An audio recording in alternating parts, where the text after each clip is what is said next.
Hey, everybody, welcome back to the Words of Life. It has been a couple of months, maybe 3 months or so, since I've actually been able to dedicate some time to recording some new content.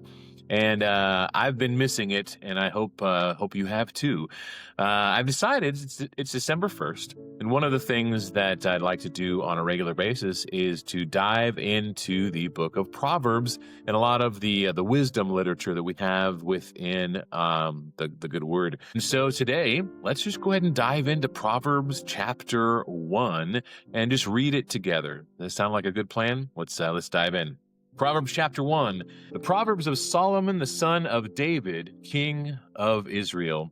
To know wisdom and instruction, to perceive the words of understanding, to receive the instruction of wisdom, justice, judgment, and equity, to give prudence to the simple, to the young man knowledge and discretion. A wise man will hear and increase learning, and a man of understanding will attain wise counsel. To understand a proverb and an enigma, the words of the wise and their riddles. The fear of the Lord is the beginning of knowledge, but fools despise wisdom and instruction. My son, hear the instruction of your father, and do not forsake the law of your mother, for they will be a graceful ornament on your head and chains about your neck. My son, if sinners entice you, do not consent. If they say, "Come with us, let us lie in wait to shed blood. Let us lurk secretly for the innocent without cause. Let us swallow them alive like Sheol and whole like those who go down to the pit. We shall find all kinds of precious possessions. We shall fill our houses with spoil. Cast in your lot among us. Let us have one purse. My son, do not walk in the way with them. Keep your foot from their path, for their feet run to evil, and they make haste to shed blood. Surely in vain the net is spread in the sight of any bird, but they lie in wait for their own blood. They lurk secretly for their own lives. So are the ways of everyone who is greedy for gain. It takes away the life of its owners. Wisdom calls aloud outside. She raises her voice in the open squares.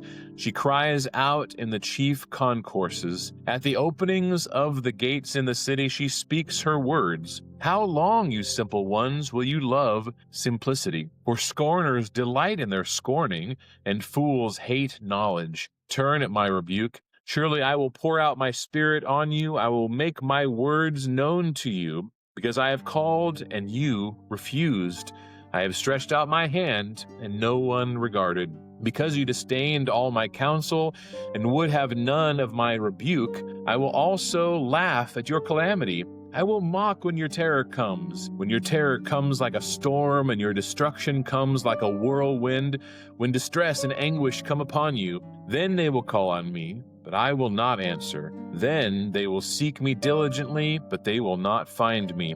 Because they hated knowledge and did not choose the fear of the Lord, they would have none of my counsel and despised my every rebuke. Therefore they shall eat the fruit of their own way and be filled to the full with their own fancies. For the turning away of the simple will slay them, and the complacency of fools will destroy them. But whoever listens to me will dwell safely and will be secure without fear of evil. So that's Proverbs chapter 1, and I hope to engage with more of the Proverbs as we continue through this month. I do find it interesting that wisdom itself is personified, which is a fancy English term for just making it as if it were a person doing actions. But wisdom is something that we should all seek, and we can certainly use a lot more of that in this world. Don't you agree? May God bless you today, and have a wonderful one. We'll see you later.